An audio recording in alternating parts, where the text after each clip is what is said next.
जैसा कि आप टाइटल से ही समझ गए होंगे कि इस वीडियो में हम इंडिया के one of the most beautiful union territory which is a group of 36 islands Lakshadweep को एक्सप्लोर करेंगे। Moreover, Lakshadweep is also often compared with Maldives for its crystal clear, silent blue ocean, mesmerizing beaches and various water activities जो आपको India में होते हुए भी एक foreign tourist destination में होने का फील देता है। जो लोग दुनिया के अलग अलग देशों के द्वीपों को देखने जाना चाहते हैं, वहाँ के समंदर से अभिभूत है, उनसे मेरा आग्रह है कि वो पहले लक्षद्वीप आकर जरूर देखें। जैसा कि मैं आपको पहले ही बता चुकी हूँ कि लक्षद्वीप इंडिया की यूनियन टेरिटरी है, तो जाहिर सी बात है कि आपको यहाँ पहुँचने के लिए पासपोर्ट या फिर वीजा की तो बिल्कुल जरूरत नहीं पड़ने वाली। बट यस, लक्षद्वीप एक प्रोटेक्टेड शेड्यूल ट्राइब एरिया है, इसीलिए यहाँ पहुँचने के लिए आपको प्रोटेक्टेड एरिया परमिट जरूर लेना होगा, जिसके बिना आप लक्षद्वीप में एंटर भी नहीं हो सकते। लेकिन परमिट के लिए भी आपको चिंता करने की जरूरत नहीं है, बिकॉज परमिट के लिए आपके पास ऑनलाइन एंड ऑफलाइन दोनों तरह से अप्लाई करने का ऑप्शन है।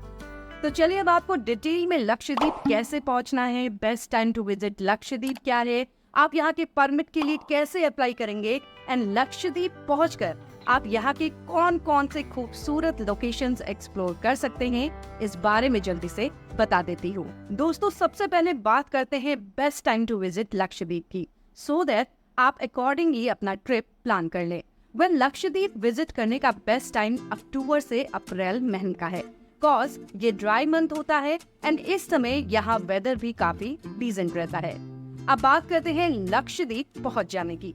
फ्रेंड, जहाँ तक बात लक्षद्वीप पहुँचने की है, तो आपको ये क्लियर कर दूं कि लक्षद्वीप के लिए आपको कोची के अलावा देश के किसी भी और शहर से कोई डायरेक्ट फ्लाइट नहीं मिलने वाली। लक्षद्वीप तक पहुंचने के लिए आपको अपने शहर से फ्लाइट या ट्रेन से सबसे पहले केरला के कोची शहर पहुंचना होगा, which is the only gateway to Lakshadweep. And एक बार आप कोची पहुंच गए तो यहाँ से आप फ्लाइट से मैक्सिमम 1.5 आवर में लक्षद्वीप के one and only Agatti island airport पहुंच जाएंगे।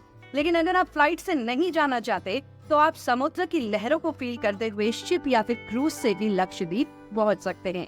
These are the 7 passenger ships that operate between Kochi and Lakshadweep islands, जो कि आपको मैक्सिमम 14 से 18 आवर्स में लक्षद्वीप पहुंचा देगी। अब जहां तक बात शिप टिकट बुक करने की है, तो आप इन दोनों वेबसाइट से शिप टिकट बुक कर सकते हैं। बस इस बात का जरूर ध्यान रखिएगा कि आप फ्लाइट या क्रूज जिससे भी लक्षद्वीप जा रहे हैं, आपके पास प्रोटेक्टेड एरिया परमिट जरूर हो, otherwise you would not be allowed to enter Lakshadweep. अब एक बहुत इंपॉर्टेंट सवाल जो आपके दिमाग में आ रहा होगा, वो ये है कि आखिर लक्षद्वीप के लिए आपको परमिट कैसे लेना है और कब तक आपको परमिट ले लेना चाहिए। ये सवाल काफी कंफ्यूज भी करता है, but let me clear all your confusions. Well friends, it is recommended to apply for Lakshadweep permit at least 15 to 30 days prior to your travel date। यानी कि आप अपने ट्रेवल प्लान के हिसाब से जिस डेट पर कोची पहुंच रहे हैं, उसके 15 से 30 डेज पहले ही आप परमिट ले लीजिए इस वेबसाइट में जाकर। कॉज परमिट अप्रूवल में एक हफ्ते से 15 डेज तक का समय लग जाता है एंड जो परमिट आपको दिया जाता है उसकी validity 30 days from the date of issue होती है। एंड जहाँ तक बात परमिट के लिए ऑफलाइन अप्लाई करने की है, तो कोची पहुंचकर आप ऑफलाइन परमिट के लिए अप्लाई कर सकते हैं, बट ये आपके लिए थोड़ा कॉम्प्लिकेटेड प्रोसेस हो सकता है। इसलिए आई वुड सजेस्ट कि अगर आप लक्षद्वीप जाने का प्लान कर रहे हैं, तो आपके लिए सबसे बेस्ट रहेगा कि आप एक ट्रस्टेड ट्रेवल ऑपरेटर या ट्रेवल एजेंसी के साथ टाई अप कर लें, तो इससे आपको परमिट के लिए परेशान नहीं होना पड़ेगा। They will generate permit for you and would also guide you in exploring Lakshadweep. But एक बात जरूर ध्यान में रखिएगा कि लक्षद्वीप जा रहे हैं तो always keep the original copy of your permit, your ID proof and 4 to 5 passport size photographs with you, cause यहाँ से कुछ आइलैंड्स में स्पेसिफिक एक्टिविटीज जैसे कि scuba diving, wild life photography के लिए आपको अलग से स्पेशल परमिट भी लेना पड़ जाता है, जिसमें आपके ये डॉक्यूमेंट्स काम आएंगे। अब चलिए जल्दी से आपको लक्षद्वीप के कुछ खूबसूरत टूरिस्ट डेस्टिनेशन के बारे में भी बता देती हूँ, जिन्हें आप मैक्सिमम 4 डेज का लक्षद्वीप टूर प्लान करके एक्सप्लोर कर सकते हैं। 4 डेज का लक्षद्वीप टूर प्लान में इसलिए कह रही हूँ क्योंकि जितने कम दिनों का आप अपना टूर प्लान करेंगे उतने ही कम खर्च में आप लक्षद्वीप एक्सप्लोर कर सकते हैं। यानी कि 50 to 60,000 रुपीज में आप 4 दिनों के लिए लक्षद्वीप एक्सप्लोर कर सकते हैं। लेकिन अगर आप ज्यादा दिनों का प्लान बनाते हैं तो जाहिर सी बात है, इससे आपके रहने और खाने का खर्चा और बढ़ता चला जाएगा। सो अपने 4 डेज की लक्षद्वीप टूर में आप कौन कौन सी जगह एक्सप्लोर कर सकते हैं, अब आपको डेज वाइज पूरी डिटेल दे देती हूँ। अपने लक्षद्वीप ट्रिप के पहले दिन आप कोची से वाया फ्लाइट अगाती आइलैंड पहुंचेंगे, जहां आपको लक्षद्वीप में पहले दिन स्टे भी करना है। तो लक्षद्वीप में एंटर होकर आप पहले दिन अगाती आइलैंड एक्सप्लोर करेंगे। यहाँ आप वाटर एक्टिविटीज भी कर सकते हैं, साथ ही यहाँ से सनसेट देखना तो बिल्कुल मिस मत करिएगा। Now let's talk about your second day in Lakshadweep.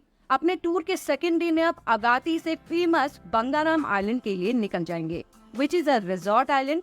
यहाँ आपका नाइट स्टे भी होगा। अगाती से बंगाराम आइलैंड के लिए आप बोट ले सकते हैं, या फिर अगर आपका बजट साथ देता है तो आप हेलीकॉप्टर से भी अगाती से बंगाराम आइलैंड पहुंच सकते हैं।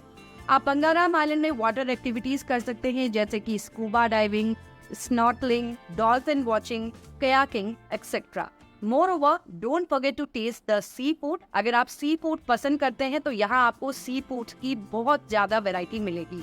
जहाँ तक बात बंगाराम बीच में रात बिताने की है, तो रात को अगर आपकी किस्मत ने साथ दिया तो आप खूबसूरत बंगाराम आइलैंड में वो नजारा भी देख सकते हैं, जिसे देखने के लिए लोग दूर दूर से यहाँ आते हैं। यस फ्रेंड्स, रात के अंधेरे में बंगाराम आइलैंड कुछ इस तरह से ब्लू लाइट में ग्लो करता है।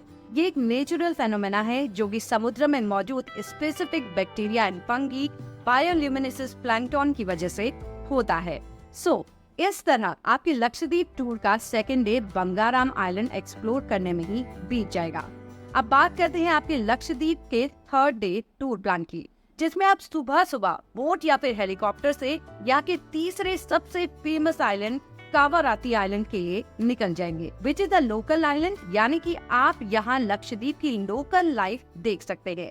कावाराती आइलैंड पहुंचकर आप सबसे पहले यहाँ के मेरीन म्यूजियम में जाना बिल्कुल मत भूलिएगा। साथ ही आप यहाँ का लोकल मार्केट भी एक्सप्लोर कीजिएगा, जिसे आप रेंटेड स्कूटी लेकर भी एक्सप्लोर कर सकते हैं। यहाँ की मार्केट से आप कपड़ों के साथ ही यहाँ के कुछ local made decorative items and local packed food items भी ले सकते हैं। अब बात करते हैं आपके लक्षद्वीप ट्रिप के 4th डे की, जो कि आपका रिटर्न जर्नी डे होगा। यानी कि 4th डे पर आप लक्षद्वीप के अगाती एयरपोर्ट से कोची लौट जाएंगे। कोची से आप ट्रेन या फिर फ्लाइट से अपनी होम सिटी के लिए रवाना हो जाएंगे। सो फ्रेंड्स, कुछ इस तरह मिनिमम बजट में 4 दिनों का लक्षद्वीप टूर आप प्लान कर सकते हैं। एंड मैं दावे के साथ ये कह सकती हूँ कि इंडिया में होते हुए लक्षद्वीप का ये टूर आपके लिए यादगार रहेगा एंड आपको ये किसी फॉरेन टूरिस्ट डेस्टिनेशन में होने का फील तो जरूर देगा ही।